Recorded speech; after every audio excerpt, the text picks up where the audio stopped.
Question number 4. David, this one's coming to you. Participation fees in extracurricular activities, including sports, exclude lower income students and perpetuates systemic racism. Scholarship models are sometimes proposed to put students in the position of seeking charity and may reduce a sense of belonging. This was recently covered in a Boston Globe article back in August that talks about it. Do you support eliminating participation fees in extracurricular sports and activities? David. Yep. So conceptually, I do agree with eliminating fees. And I think it's important that we as a society recognize the importance of arts and athletics in shaping our kids.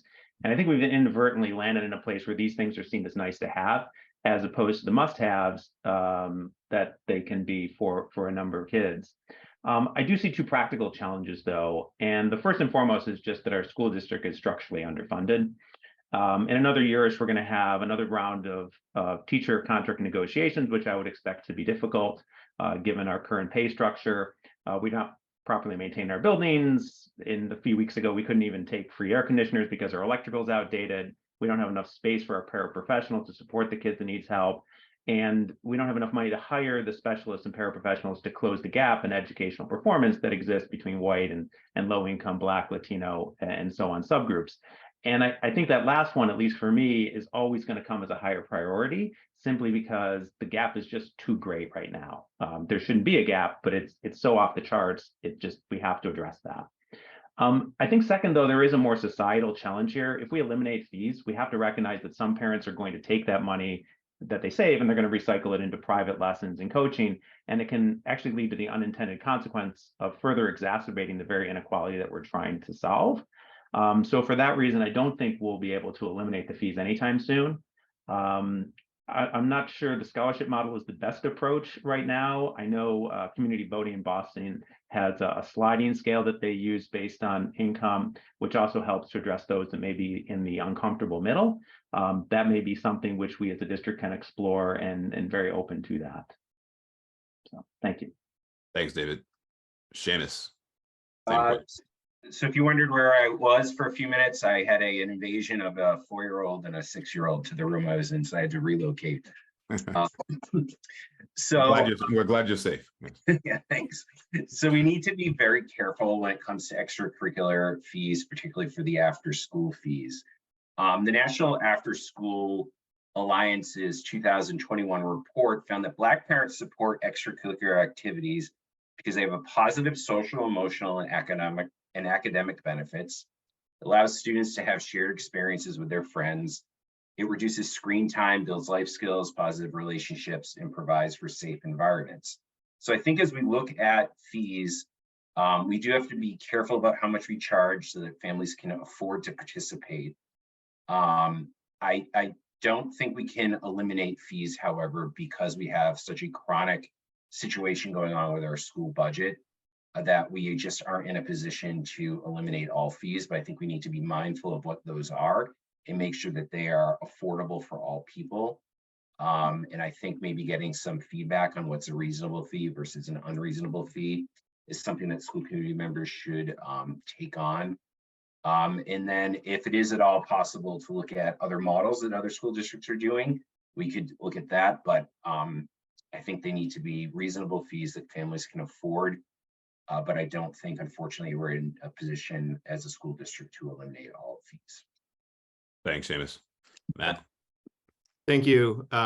So yes, I think this is a significant problem for sure. And we have clearly become reliant on the budget that we spend a significant amount of time talking about the offsets budget, which is what this feeds into. And I do support limiting our fees to the greatest extent possible. And I also agree that it is going to be extremely challenging with our current budget structure to do that. I also think it's really important to not only talk about extracurriculars, but as was mentioned, after school, but also early ed. We have significant fees for early ed that is a very large barrier for getting students into the classrooms where we want them earlier before K.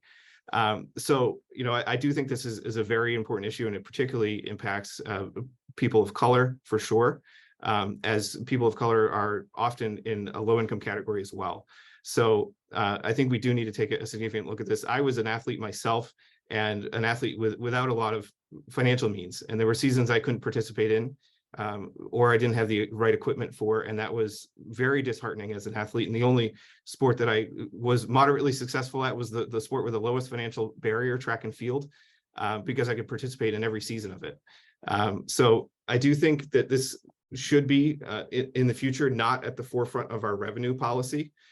It's clearly harmful, but it is the unfortunate reality of where we stand right now. And on the scholarship model, I think no matter how shameless you make a scholarship program, it's always going to be looked at differently by the student who is accepting that scholarship, and that student's experience is always going to feel different to them than they are for other students. And so, I think we need to focus on removing the barriers as much as possible for everybody. We did this at the state level, and I think people are really seeing the benefits of it with school meals, where we took a huge step forward in fighting childhood hunger, but also in making sure that there's not another space in the schoolroom, in the school building every day where a student without financial means feels different or stands out. So I think, when we know that these financial barriers affect people of color disproportionately, it needs to be a serious area for improvement.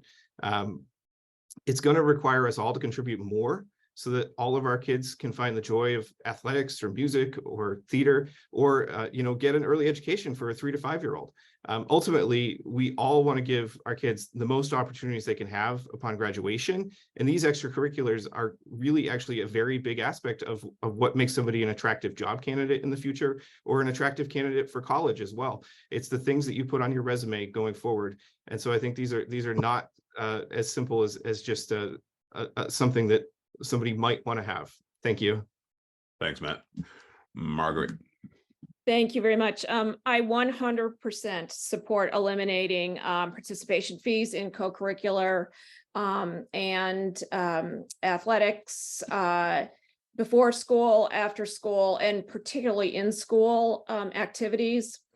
Certainly fine in performing arts, which is a hallmark of Melrose and a significant area of pride in our school family. And clubs. I think we don't want to forget clubs, because they may have a very small donation, but they're really important to kids. My oldest started the juggling club.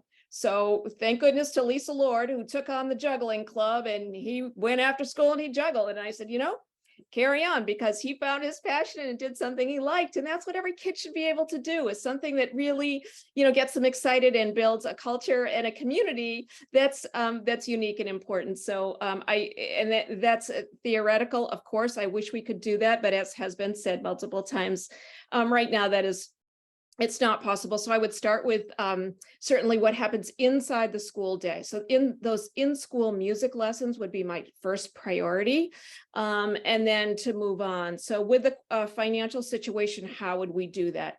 So we are vexed by very high and increasing transportation costs, as you know, and we work to pay our stipends that, to the best that we can to those leaders of our extracurricular activities. And we are grateful for the incredible support of all of our booster clubs, but they're only for certain sports and arts groups. They're not uniform. So if somebody has a passion outside a group that has a booster support, then, they might not be able to have that equitable access, which is unfair. I do wonder, Melrose High School does not have an alumni association. And I think that's an area that could be developed and incorporated and provide some of that support. We have great alumni, and we have a wonderful Melrose Hall of Fame with incredible athletes over many decades, and they could be supportive there too. So again, those, that money, that revenue it fluctuates and it's unreliable, but it certainly could contribute. The bottom line, as has been said, is we need more revenue, or we have to reduce staffing, which is 83 to 86% of our budget to accomplish this task. So there are very hard choices here.